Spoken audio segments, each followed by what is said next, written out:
beat.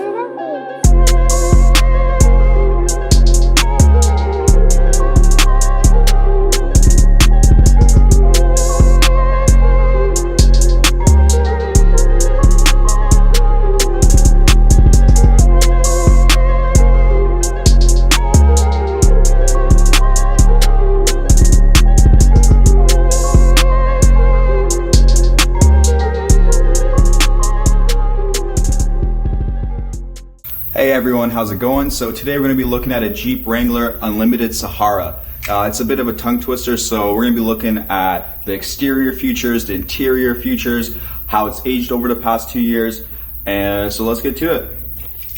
Before we head it out, I just want to quickly show you this key fob. So this is the key fob for the Jeep. As you can see, it has these like little, maybe I'll get in better lighting over here, little ridges. You see like 1, 2, 3.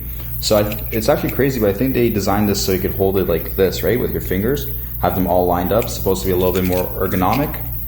So everything else about the key fob is pretty standard. You got your flip out key for emergencies. The car is keyless, so you don't really need the key. It's just for emergencies in case that you get locked out, the battery dies or something. Yeah, you got your unlock, your lock, your remote start, and your alarm. And then on the back you just got the Jeep logo.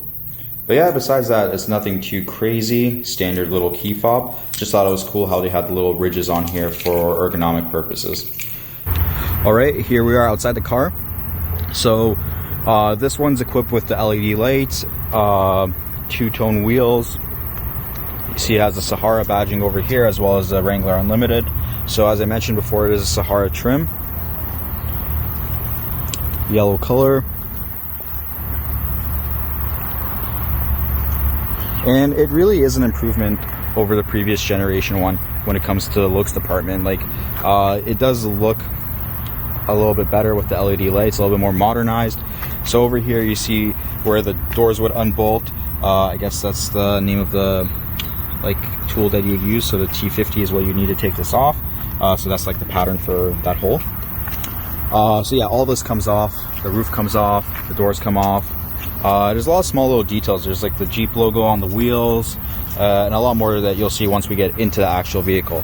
So over here on the hood, you see where you put up all your like wires and stuff for that would attach to the top over there to keep like branches and stuff from hitting your car.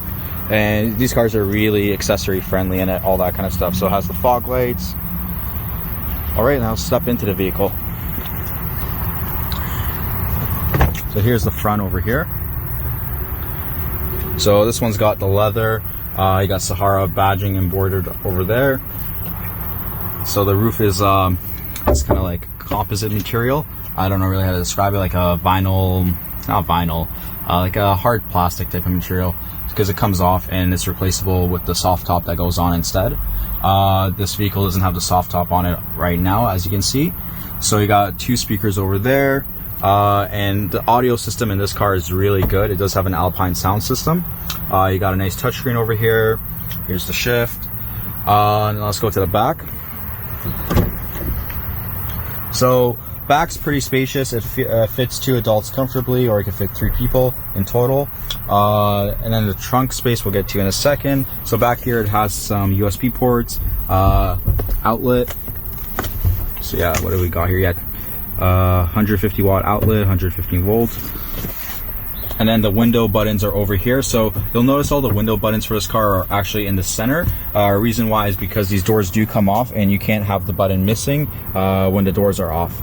So then again, if your doors are gone, your windows are gone too. So it doesn't really make sense to me, but they chose to put them over there.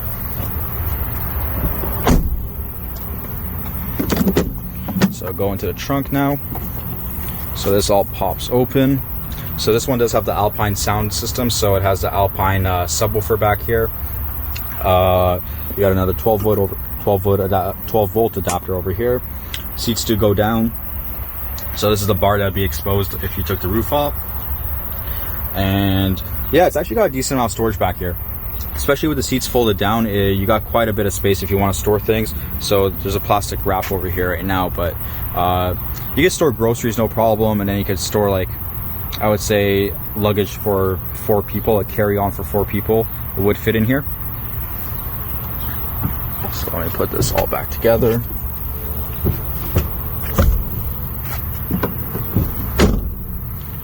So that's closed. Now let's get into the car. All right, so now we're in the vehicle. Let's take a look at some of the stuff it offers to you in here. So it has dual climate control. So temperature for this side, temperature for that side. It has a heated steering wheel. Then the other stuff, just regular stuff you'd find on any car. Your buttons for your windows are right here. You got your light adjustments, mirror adjustments right over here. Storage space in terms of interior storage space, like aside from the back over there that we just went over, is pretty small. So really, like, you don't really have much, right? You have your glove box over here.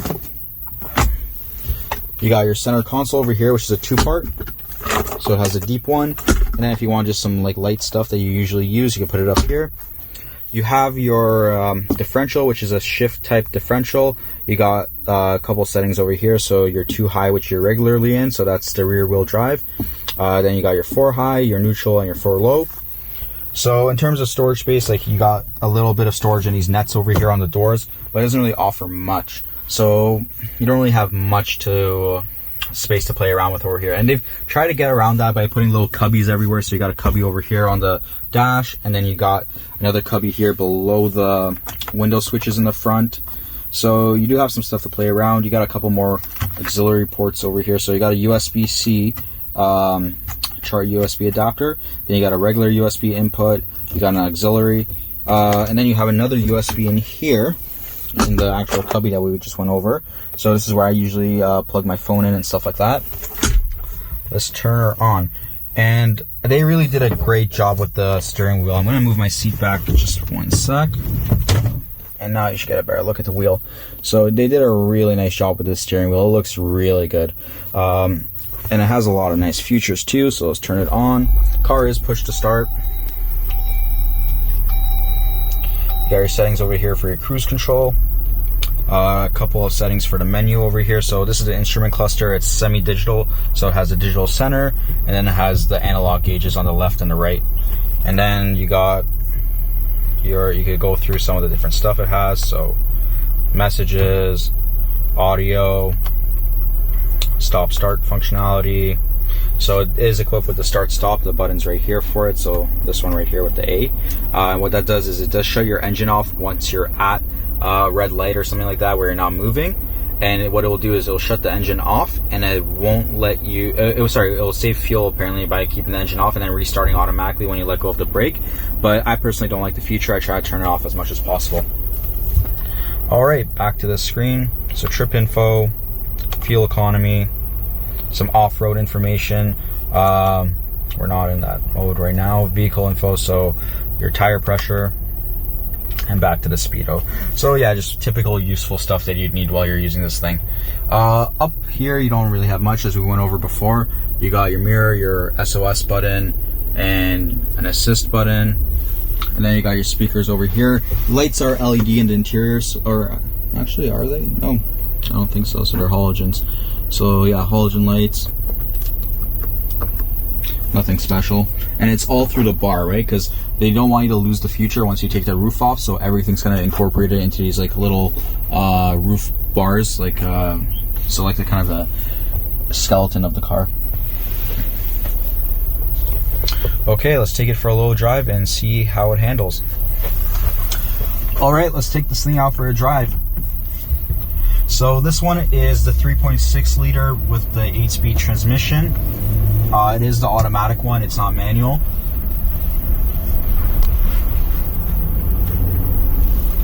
Now we're going to be driving in 2 high right now because we're just on regular roads. No need for the all-wheel, but the 4-wheel drive. It is a 4x4 though. If you need it, it does have 4x4 capabilities. It's raining here right now, so extremely foggy. Turn this up a little bit. And it's a way smoother drive. If you've driven a previous generation Jeep Wrangler, you know they handle like absolute garbage and they wouldn't be able to take turns. This one by no means is an amazing handling car, but By Jeep Wrangler standards, it is. So it takes corners a lot better than the previous generation. It feels a lot more normal, a lot more stable, and we're going to show you that right now on some corners.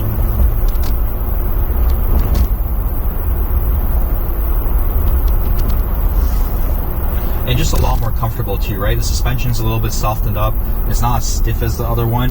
That might be due in part to the fact that this is a Sahara one, or Sahara, however it's pronounced. Let's turn left here. 40-kilometer turn, no problem. Another sharp turn over here. Okay, there's a family over here. Let's go slow on this one, but acceleration is there. Transmission's really slow though, so the transmission does not do well with the input you give it. So when you floor it like this, it takes a good, that time is shifted well, but usually it takes a good 2 to 3 seconds for it to pick up and actually do something with your input.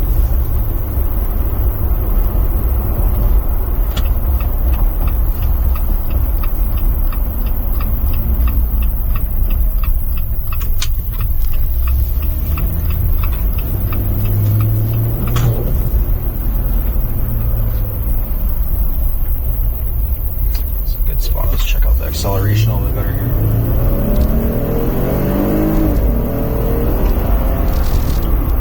Now this one doesn't have the V8 option that just came out this year. So this year they released the V8 version of this car. It's the 392, and that one definitely has way more power than it needs, because this V6 is more than adequate for this car. It's not a big car, it's not too heavy of a car, and that V6 really does move it.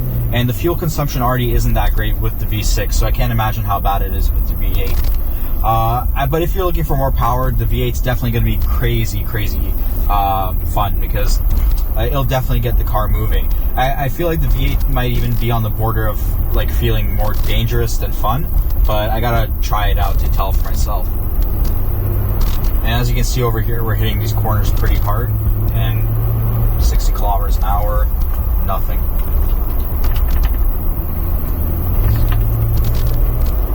Holds traction well. Doesn't have that scary sensation that the previous generation had. The previous gen Wrangler really felt more scary than fun, and this one feels more fun than scary. It feels like an everyday car that you can actually drive. And that just makes it a lot more practical for buyers that are buying it just for the looks, or people that are just planning on using it in the city most of the time.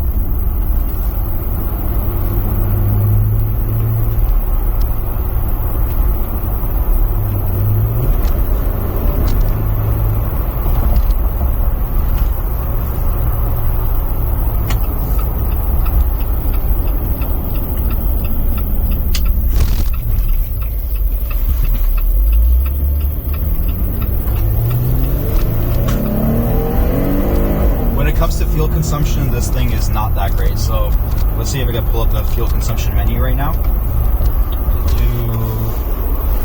Alright, so right now we've been ripping it quite a bit. Oh, actually no, it's reading the fuel consumption off a trip. So it's been averaging 12.4 liters per 100 kilometers. That isn't terrible. That's typical SUV kind of range, or sorry, kind of kilometers per liter, but sorry, liters per kilometer. I messed that one up, but it's not the best either, right? Like, it's not a gas sipper, but it definitely isn't the worst either. 12.4 liters it's all right.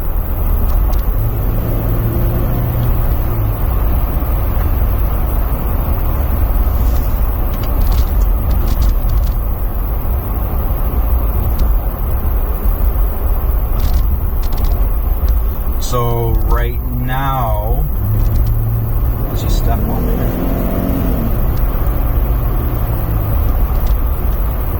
At 12.4 average.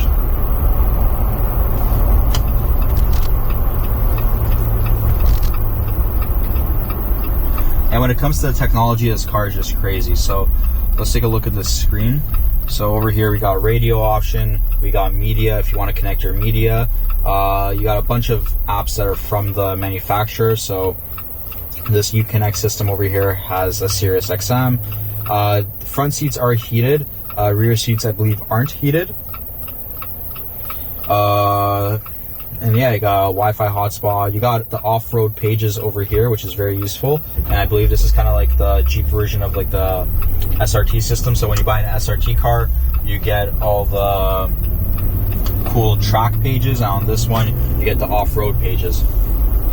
So over here on the off-road pages, it shows you your coordinates, the altitude we're at right now, the degree of the steering angle, the transfer case like mode right now, so we're in too high, accessory gauges. Let's take a look at that. All right, so you can see all your like oil temps and all that kind of cool stuff over here as well, which is pretty cool. And then your pitch and roll. So all this stuff is very useful, obviously, if you're off-roading it. Right now we're not, so let's get out of here. And that's about it. It does have Android Auto, and it does have Apple CarPlay too. Both integrations work amazing. I've tried them both. What I'm going to do is I'm actually going to pull over into a gas station right now, and I'm going to find a copyright-free song so I can show you the Alpine sound system, because this sound system is honestly one of the highlights of this car in my opinion. It's one of the better sound systems I've seen in recent years, and I think consumers that are going for this trim will really enjoy that.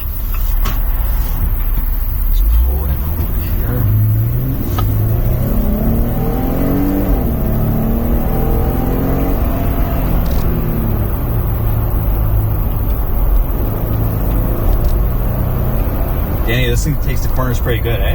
Yes. Hugs the road pretty well. Just try to defrost that. There you go, perfect.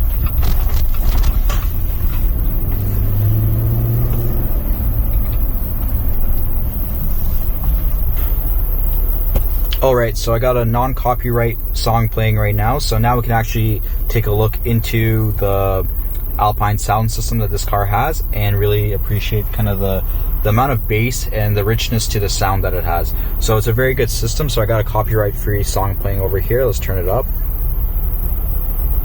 That's not bad boy.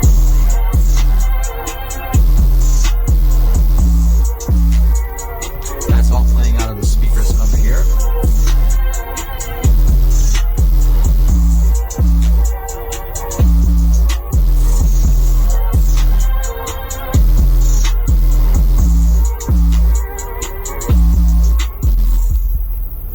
And it's kind of hard to tell from your end right now when you're watching, because sound doesn't translate well through a video. You got to kind of be here in person to really appreciate the depth and richness of the sound. But I guess that'll give you a better idea of what it does sound like. It is a very good sound system. I could vouch for that. I would give it a 9 out of 10, 8 out of 10. It's definitely one of the better ones that I've seen stock. But yeah, overall, this car is very, very, very practical as a daily driver. I'm sure off-road it's quite a great car as well. It's got all the luxuries and amenities you'd want in a daily driver, and it really doesn't feel like the old Wrangler. The old Wrangler was a kind of a hot mess in my opinion. It was a good looking car. It was a good off-road car. It just wasn't a good daily driver, and the interior felt really cheap and unnecessary. It just wasn't like a nice interior. It didn't have any of the features you're looking for. This has everything.